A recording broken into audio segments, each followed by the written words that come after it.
Binawi po ng dating security aide ni Zaldico na si Orly Gutesa ang kanyang naunang testimonya kaugnay pa rin po ng maletang delivery po ng pera.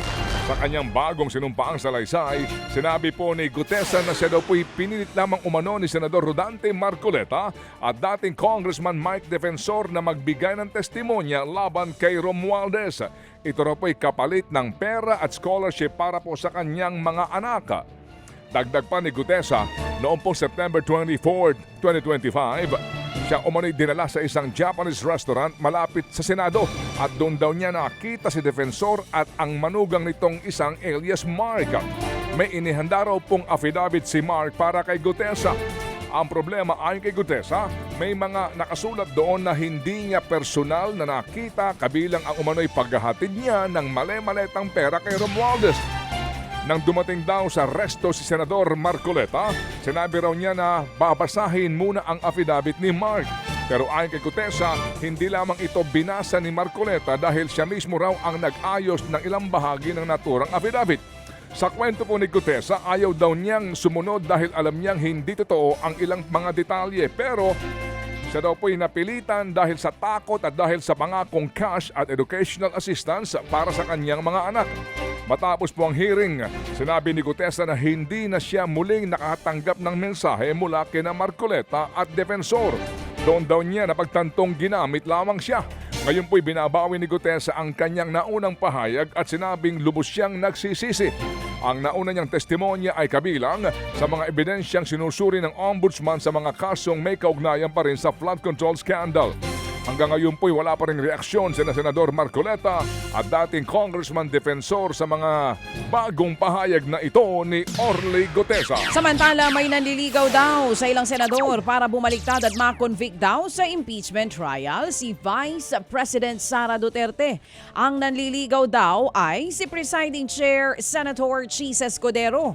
Base po sa ilang online article, sila Senators Loren Legarda, Jinggoy Estrada at ang magkapatid na Mark at Camille Villar daw na puro taga-minority ang kinukumbinse ni Escudero. Kailangan kasi ng 16 votes para nga ma-convict ang vice-presidente base po yan sa konstitusyon.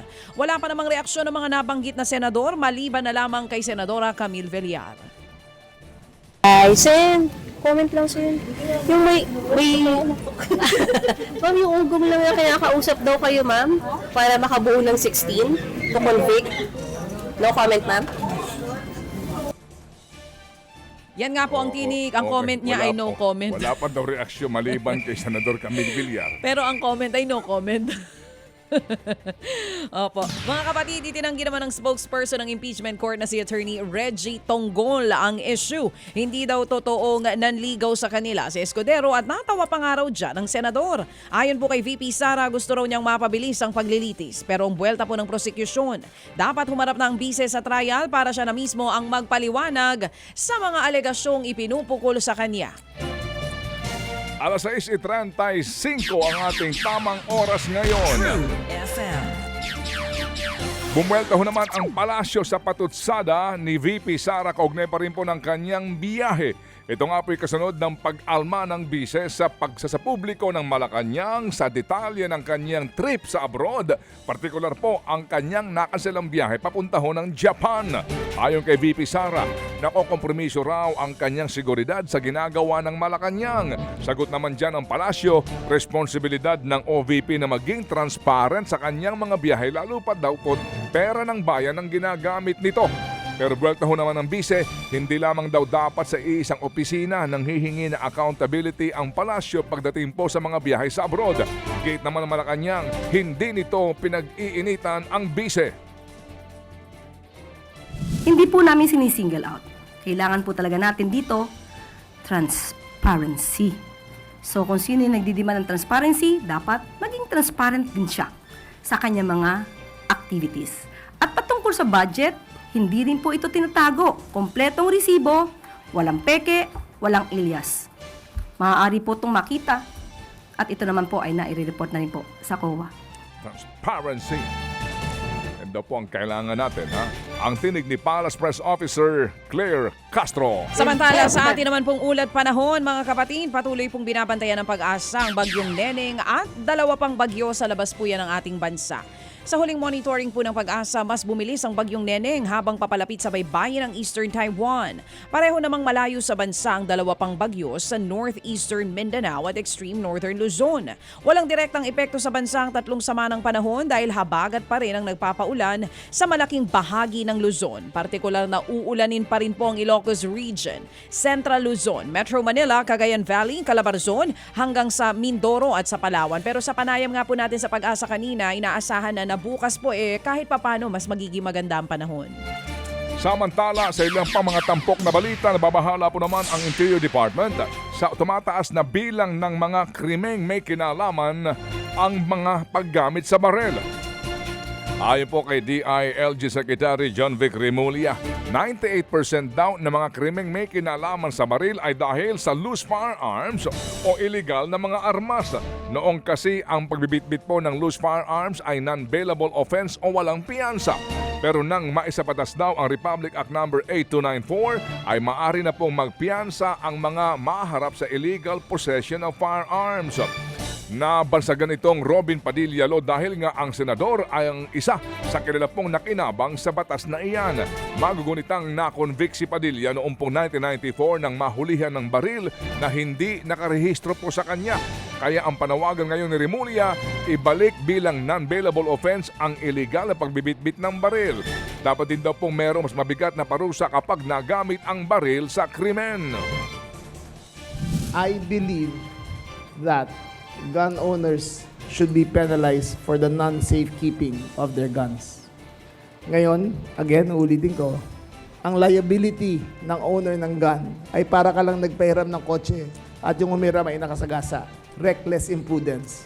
Yan po ang tinig ni DILG Secretary John Vic Remulla. Yung kanya pong soundbite ay relevant doon po sa may-ari ng baril na pinabayaan at may ibang kumuha at ginamit po sa krimen. Ang ating pong balita ho naman ay tungkol doon sa sinasabi po na paglaganap ng loose firearms at marami daw po ang may mga loose firearms na ang piyansa po ay pinapayagan dahil dati po ay wala pong piyansa yon. Mamaya pag-uusapan natin to para tayo matuto sa isyong ito.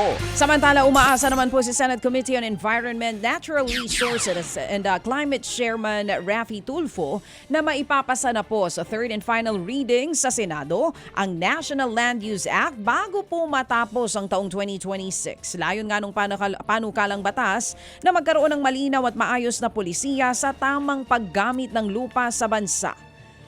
Pero ayon kay Senator Tulfo, madalas naiipit ang naturang panukala pagdating sa Senado.